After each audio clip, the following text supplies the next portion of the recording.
Yo, what is going on, you guys? So today I'm bringing guys a brand new sports cards video.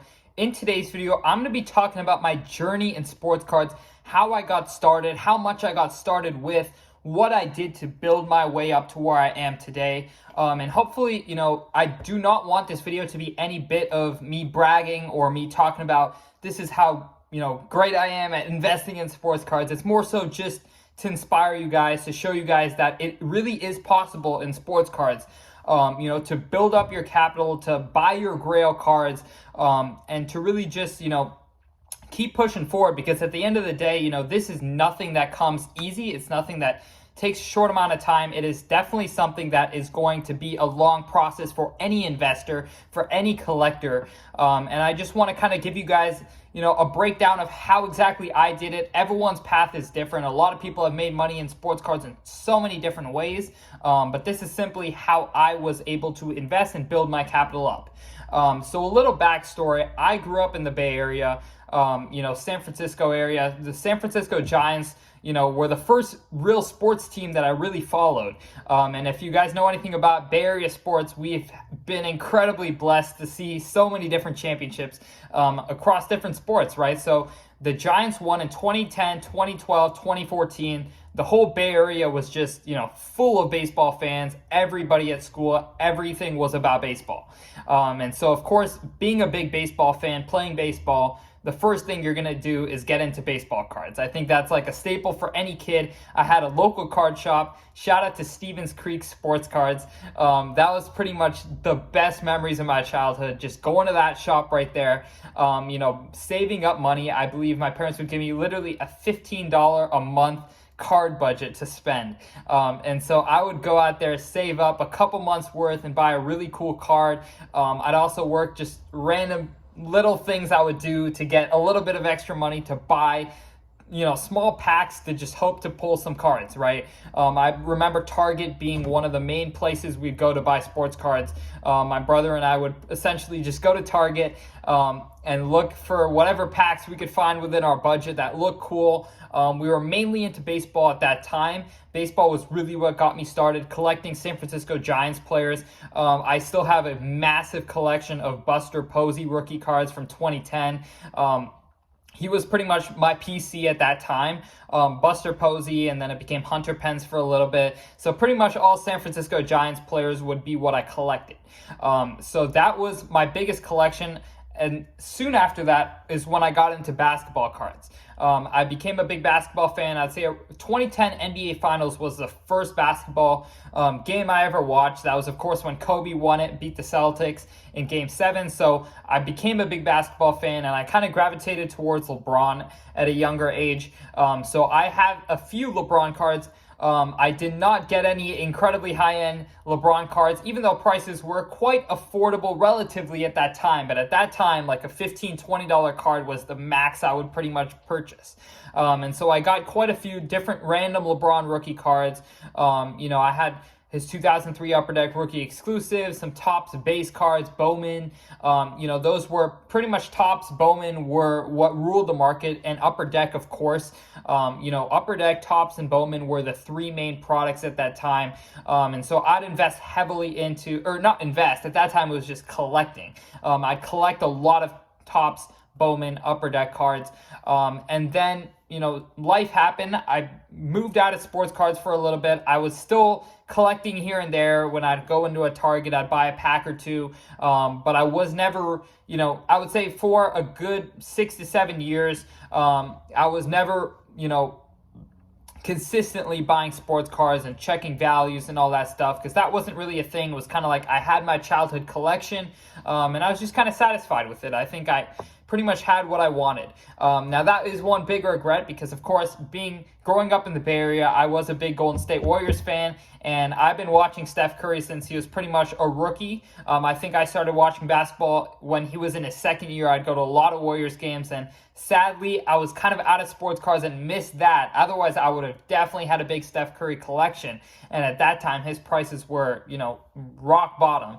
But yeah, I pretty much got out of sports cards for a while, and then back at the end of high school was when I really got back into sports cards. So I grew a love for business, throughout my school years. and I really enjoyed, buying and selling sneakers, just anything business related that could possibly relate to sports. I was all in, whether it be, growing NBA Instagram accounts, flipping sneakers, all of that sort of thing. I was fully into, and I'd say around 2019 was when, basketball cards started to really take off. And I was using the app StockX essentially. And StockX was a place where I'd buy and sell my shoes, right? And all of a sudden, there's a new tab for sports cards. NBA trading cards. I remember seeing that tab and getting a notification saying NBA trading cards are making their way to StockX. And that was mind-blowing for me. I was like, wait a minute, where did this come from? Like, I haven't heard of sports cards in the media. I haven't really, seen anything about sports cards in, 5 to 6 years at least at that point. And so essentially, I started to just do my research, look up YouTube videos, go on Instagram, follow a lot of card accounts, and from there, my love just began for the hobby. I started my own Instagram page, just being kind of a business-minded individual along with just loving sports cards, kind of just made this the perfect storm for me, and it was just the perfect thing to do. And of course, when the pandemic hit, everything kind of shut down. There was not much else to do, and that's when I really doubled down and just, did what I could to grow my portfolio. So essentially, from that point, I started with around $5,000 that I had from flipping sneakers for about a year or two, and just overall doing odd jobs to make some money. So I started with probably around $5,000. No lie, you can look this up. I have eBay receipts. Threw every single dollar I had into sports cards, and I was like, this is my ride or die. This is what I love to do, and if it works out, amazing. If it doesn't, I'm willing to do it. Regardless, I'm willing to take the big risk because I definitely saw a large amount of people getting into sports cards. I saw it as a very fast-growing industry, a just incredibly fun way to use my pandemic, and of course, it ended up being much bigger than that. My love for sports cards has only grown since then, regardless of the market going up or down. And I've been able to acquire some of the cards that I remember growing up and going to sports card shops. Stevens Creek Sports Cards was the main place I go to. And I remember seeing some cards that I was like, man, one day I'm going to own that. And I was able to own them, right? For example, LeBron James Topps Chrome Refractor PSA 9 at its peak. We sold that for $75,000. It's currently down all the way back to literally 10% of that, but there's so much that went into that journey.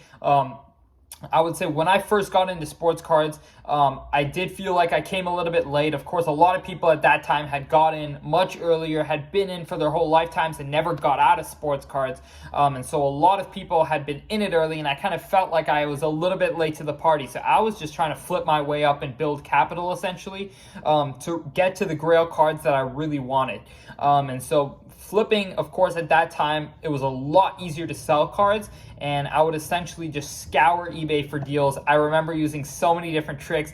For example, I look up on eBay, a lot of people, I don't know if some of you guys know this, but essentially a lot of people on eBay misspell their listings.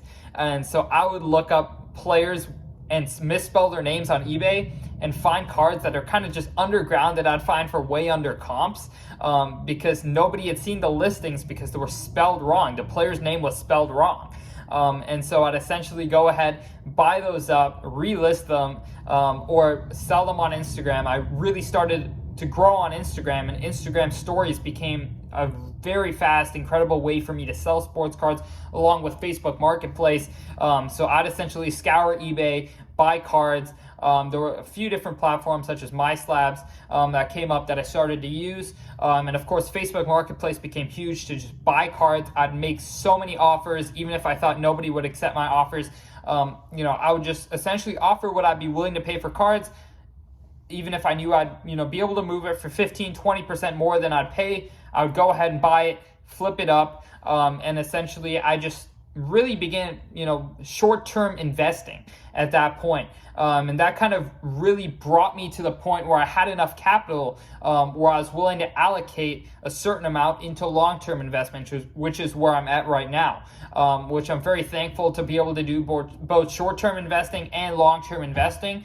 And so that is definitely my love, in terms of just being able to do sports cards. As I would say, a job, right? That's the truth of it. To make a living off of a childhood hobby is anyone's dream, I'd say, right? That's like the best thing to do. You're doing exactly what you would do for zero money, but you're doing it and making a good amount of money, right? And so I definitely think the sports card industry is going to be an industry that is going to continue to grow.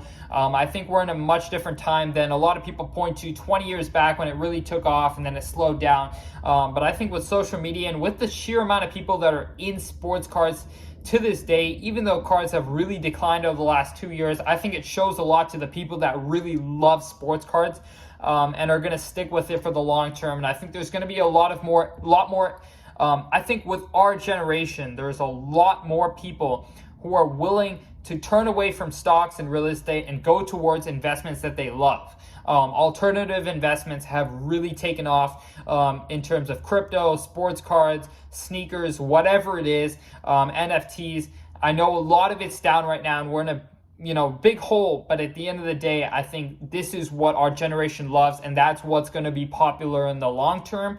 So I'm personally a huge believer in the sports card market. I'm a huge believer in the sports card whole industry, and I think we're still in quarter one, if you ask me, in terms of this whole new sports card industry. And I would say this is the first time we've really had investors in the sports card industry from 2020 to now. I think it's pretty much been the first time frame where we've had people in sports cards, that are willing to put money aside and wait for the long term, as opposed to just collecting. So I think that's extremely cool. I know a lot of people on the collecting side and are very hardcore focused on collecting. A lot of people are on the investment side and hardcore focused on investing.